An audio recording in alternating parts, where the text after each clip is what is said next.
एक और प्रश्न है, लिखा है, प्यास गहरी होते हुए भी ऐसी क्या बात रुकावट बन जाती है जो पूर्णता अनुभव नहीं कर पाते?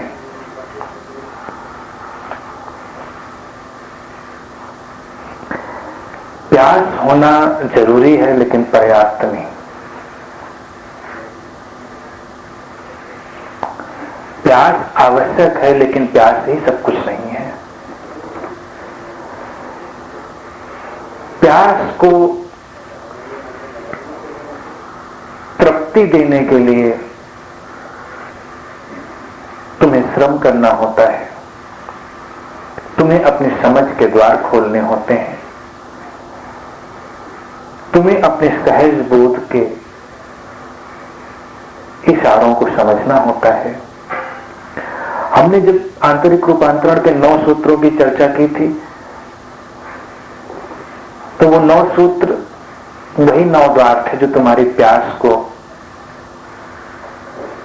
तृप्ति की ओर ले जाते हैं, उसे दिशा देते हैं, उसको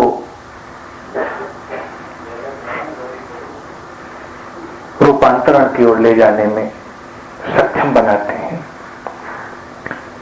क्योंकि केवल प्यास है तो तुम कुछ रास्ता तो तय कर सकते हो, लेकिन प्यास तुम्हें बेचैनी भी देती है।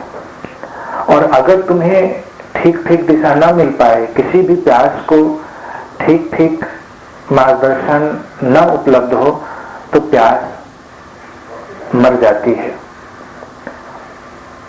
या प्यास भटक जाती है। ये अलग बात है कि अगर प्यास गहरी है तो तुम किसी न किसी दिन मार्ग को ढूंढोगे, लेकिन किसी न किसी दिन समय लगेगा। लेकिन अगर तुम्हें ठीक ठीक दिशा उपलब्ध हो जाए तो तुम शीघ्रता से ही उस दिशा में बढ़ जा सकते हो। अब जैसा मैंने तुमसे पहले भी कहा, कि 9 सूत्रों पर बोल रहा था कि प्यास है तो प्यास के साथ निराशा भी हो सकती है, आशा भी हो सकती है। अब 2 भावों में से अगर निराशा का भाव तुम्हें पकड़ ले तो प्यास व्यक्ति को विक्षिप्त भी बना सकती है। व्यक्ति के अंदर गहरी प्यास होगी, लेकिन वो निराशा से इतना भर जाएगा कि वो प्यास उसे तोड़ देगी। बहुत सारे प्रतिभाशाली लोग प्यासे तो होते हैं सत्य के लिए, लेकिन अगर उनके भीतर गहरी आशा जन्म नहीं ले पाती तो उनकी प्यास ही उन्हें विक्षिप्त बना देती। लेकिन केवल आशा से भी काम नहीं बनता। तुम आशान्वित भी हो सकते हो, लेकिन अगर तुम्हारे अंदर संकल्प की शक्ति नहीं है तो तुम्हारी आशा अपने पैरों पर नहीं चल पाती, अपने पंखों को खोलकर नहीं उड़ पाती। तो आशा को पैर और पंख देने के लिए तुम्हें अपने भीतर गहरे संकल्प को जन्म देना पड़ता है।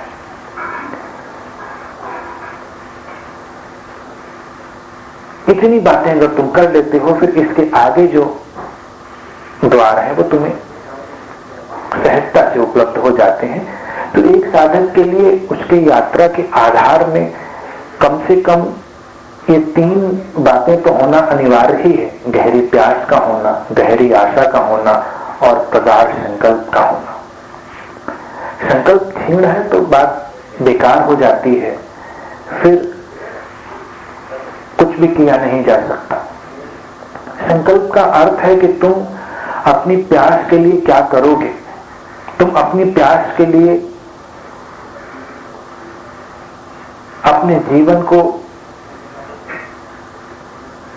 कितने संघर्ष में लेकर जा सकते हो, तुम अपनी प्यास को तृप्ति देने के लिए कितना मूल्य चुका सकते हो, तुम कितने खतरे उठा सकते हो, ये सारी बातें। और जब एक बार तुम मूल्य चुकाने के लिए तैयार हो जाते हो, खतरे उठाने के लिए तैयार हो जाते हो,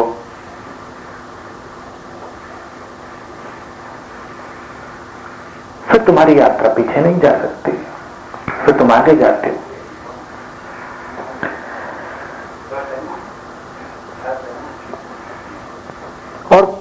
के साथ ही तुमने पूछा है कि पूर्णता अनुभव क्यों नहीं कर पाते। जब प्यास है तो अभी पूर्णता की बात भूल जाओ, कोई जरूरत नहीं है पूर्णता को अनुभव करने की। तुम ये देखो कि बीच बीच में तुम्हें पूर्णता की झलकें आती हैं या नहीं। तुम्हारा जीवन पहले से अधिक शांतिपूर्ण, पहले से अधिक संगीतपूर्ण हो रहा है कि नहीं। तुम्हारे भीतर पहले से अधिक ऊर्जा, पहले से अधिक स्पष्टता, पहले से अधिक शांति आ रही है या नहीं। इतना हो रहा है तो फिर तुम ठीक मार्ग पर हो, क्योंकि पहले कदम पर ही अगर तुम पूर्ण की आशा करोगे तो बेचैनी बहुत बढ़ जाएगी। पहले कदम पर पूर्ण नहीं आता। अब तुम्हें इतनी दूर कहीं बर्फ से ढकी चोटियां दिखाई देती हैं, लेकिन तुम उन्हें हाथ बढ़ाकर अभी छू नहीं सकते। तुम उन्हें यहां से देखकर खुश हो सकते हो और आशान्वित हो सकते हो कि हाँ वो हैं, वहां तक जाया जा सकता है। लेकिन फिर वहां जाने के लिए तुम्हें और लंबा मार्ग तय करना होगा और उस लंबे मार्ग की कठिनाइयों के लिए तैयार रहना पड़ेगा। अगर तुम सुंदरतम की ओर जाना चाहते हो तो सुंदरतम की ओर बढ़ने का जो संघर्ष है, जो खतरे हैं, उनकी तुम तैयारी दिखाते हो। ये तुम्हारा मन है जो कहता है कि पूर्णता बहुत जल्दी आ जानी चाहिए, लेकिन पूर्णता आते आते आती है।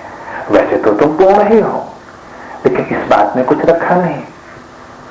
इसे केवल शाब्दिक दर्शन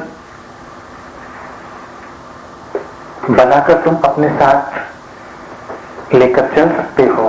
तुम इस बात को दोहरा सकते हो। ये एक सत्य है कि तुम अभी भी पूर्ण हो, लेकिन उसे जानने के लिए तुम्हें अपनी साधना के मार्ग को तय करना होता है, फिर तुम उसे अनुभव कर पाते हो। हर कदम पर अपनी अनुभूति है, अपना सौंदर्य है। तो हर कदम पर जो अनुभूतियां, जो सौंदर्य, जीवन में जो बदलाव आ रहा है, उसको देखो और उसको जानो। तुम्हारे भीतर जो कमियां हैं उनको भी देखो, उनको भी जानो। ऐसा मत सोचो कि अभी कोई कमी ही नहीं रहेगी, सब कुछ पूरी तरह से रूपांतरित हो जाएगा। जब हो जाएगा तो सारी बात समाप्त हो जाएगी, सारा प्रश्न समाप्त हो जाएगा। तब वो होगा और उसका नृत्य होगा, उसकी अभिव्यक्ति होगी। लेकिन अभी एक एक कदम चलो और हर कदम पर जागे हुए रहो और हर कदम पर अपने भीतर उभरते सौंदर्य को देखो, उसका आनंद लो। पूर्णता कुछ ऐसी ही बात है जैसे तुम देखते हो कि बूंद बूंद जुड़ती है और सागर बनती है। बूंद सागर से अलग नहीं है, लेकिन बूंद सागर ही नहीं है। बूंद का अपना सौंदर्य है, सागर का अपना सौंदर्य है। अगर बूंद है तो सागर की आशा सार्थक है। तुम चल सकते हो, तुम पहुंचोगे। तो जीवन के छोटे छोटे पलों का, अपने जीवन में बरसती भगवत्ता का, अपने जीवन में बरसते आशीषों की छोटी छोटी बूंदों का आनंद लें। उस फुहार में अपने को भीगने दें, फिर पूर्णता एक दिन आएगी। एक दिन पूर्णत्व तो घटेगा, ये तय है। लेकिन मैं तो अभी पूर्ण की बात करूं, न उसकी आशा करो। अभी तुम बस चलो, अपने चलने का संकल्प रखो। अभी जितनी बातें पूर्णता की, बुद्धत्व की जाएंगी, वो केवल बातें रह जाएंगी, इसलिए उनकी कोई आवश्यकता नहीं है। जीवन में छोटे छोटे जो परिवर्तन आ रहे हैं उनके लिए अनुग्रहित रहो। जीवन में छोटे छोटे जो चमत्कार हैं उनके लिए अनुग्रहित रहो, और फिर तुम देखोगे कि तुम्हारे भीतर से वो पूर्णत्व धीरे धीरे प्रकट हो रहा है। जैसे धीरे धीरे बादल छट रहे हैं और धीरे धीरे आसमान झांकने लगा है। फिर एक दिन आता है जब सारे बादल छट जाते हैं और शुद्ध, निर्मल, अनंत, असीम आकाश तुम्हारे सामने होता है। ऐसी ही पूर्णता आती है तुम्हारे भीतर। तुम्हारी चेतना पर जो बादल छाए हैं वो धीरे धीरे छट रहे हैं, लेकिन बादलों का भी एक सौंदर्य है।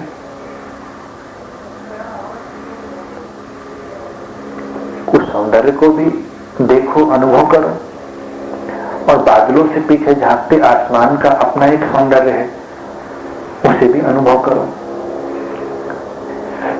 जीवन ऐसा ही है। यहां पर हर कदम पर जो घट रहा है उसमें तुम्हारे जीवन को बदलने की सारी संभावना छुपी है। इसीलिए तुम्हें हर छोटी छोटी बात के प्रति जितना बन सके उतना सजग और संवेदनशील हो जाना है।